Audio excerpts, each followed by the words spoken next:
सबसे पहली नवरात्रि का व्रत किसने किया? उत्तर दीजिए।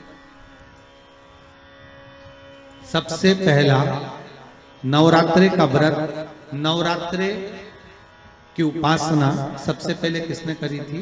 भगवान राम ने। अश्विन के नवरात्रि में भगवान राम ने 9 दिन तक कलश की स्थापना कर लंकाधिपति रावण को मारने के लिए मां जगत जननी की आराधना करी। भगवान राम ने मां जगत जननी की आराधना, मां जगदम्बा की आराधना। और कहते हैं मेरे राम ने प्रतिदिन मां आद्यशक्ति को निमंत्रण दिया और मां जगत जननी से विनती निवेदन कर कहा कि आपको प्रतिदिन आना पड़ेगा। इसलिए देवी भागवत में लिखा है कि नवरात्रि में एक दिन, जैसे प्रतिपदा है, पहला दिन है तो एक कन्या का पूजन करो, द्वितीया है तो 2 कन्या का पूजन करो, तृतीया है तो 3 कन्या का पूजन करो, चतुर्थी है तो 4 कन्या का पूजन करो, पंचमी है 5 कन्या का पूजन करो, छठ है 6 कन्या का पूजन करो, सप्तमी है 7 कन्या का पूजन करो, अष्टमी है 8 कन्या का पूजन करो, नवमी है, जम के बोलो, 9 कन्याओं का पूजन करो। और अगर इस तरह से आप पूजन नहीं कर सकते नवरात्रि में तो 9 कन्याओं का पूजन एक साथ या तो अष्टमी के दिन या नवमी के दिन कर दो, या मध्य में बीच में भी आप कर सकते हो एक साथ। पर अगर आपकी कोई कामना है, आपकी कोई इच्छा है, मालूम पड़े, जैसे कई लोग कहते हैं कि हमारी इच्छा है, हमारी वो मकान नहीं बिक रहा, या हमारी वो जमीन नहीं खरीदी जा रही, या हमारी कोई कंपनी नहीं डल रही, या हमारे काम में ये अड़चन आ रही है, तो नवरात्रि में 4 नवरात्रि में से किसी भी नवरात्रि में आप नियम बना लो कि एक कलश की स्थापना कर एक दिन में एक कन्या का पूजन कर उसको भोजन कराना, लाल वस्त्र देना, लाल चुनरी देना, दूसरे दिन में 2 कन्याओं का पूजन कर लाल वस्त्र ओढ़ाना, लाल चुनरी देना, तीसरे दिन में 3, चौथे दिन में 4, 5वें दिन में 5, ऐसे 7-9 दिन तक एक कन्याओं के क्रम को बढ़ाते आप उस पूजन का विधान प्रबल कर सकते।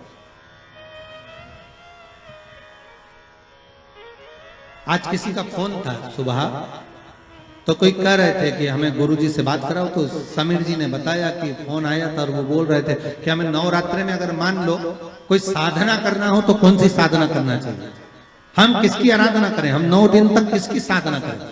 तो अगर बन सके तो देवी भागवत में सबसे सुंदर साधना यही है कि हम एक दिन में एक कन्या के चरण धोकर पूजन कर उस कन्या को भोजन कराकर उसका स्मरण करें।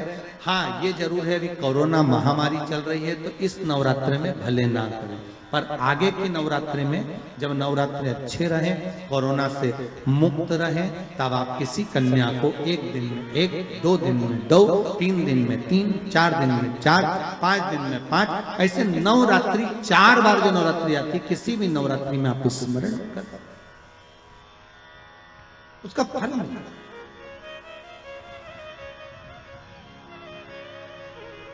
उसका फल होगा।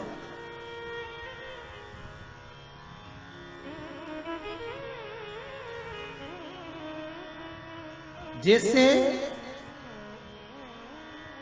बेलपत्री का किया गया दान छिन्न नहीं माना गया। किस चीज का दान? जम के बोलिए जरा। बेलपत्री। बेलपत्री का किया गया दान छिन्न दान नहीं है, समाप्ति नहीं होती। बेलपत्री अगर आपने कोई आपसे कहा जी तुम्हारे यहाँ बेलपत्री लगी है, जरा 8-10 दे दोगी क्या? बिल्कुल। और उससे कहो बेलपत्र तू मत तोड़, हम तोड़ कर देते, और अपने हाथ से बेलपत्र निकालकर उसको दो दान। ये छिन्न दान नहीं है, ये समाप्त नहीं होता। ये बेलपत्र का दान अविरल दान बढ़ता है।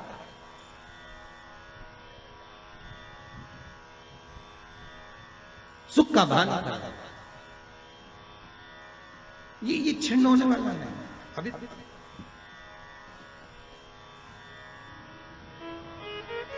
हम जजमानों को भी कई बार कहते हैं कि आप लोग तो बड़े धनभागी हो, शिव महापुराण की कथा जैसे अभी इस परिवार में हो रही है, हम तो इनसे भी कहेंगे कि आपके पूर्वजों का कोई पुण्य होगा। साफ सारी पुराणे सारे शास्त्र 7 पीढ़ी को तार देते हैं। शिव महापुराण के लिए स्कंद पुराण में कहा ये 71 पीढ़ी को तार देती है। 71 पीढ़ी तर जाती है मात्र एक बार शिव शंकर की कथा का स्मरण करने पर, शिव महापुराण को श्रवण करने पर 71 पीढ़ी।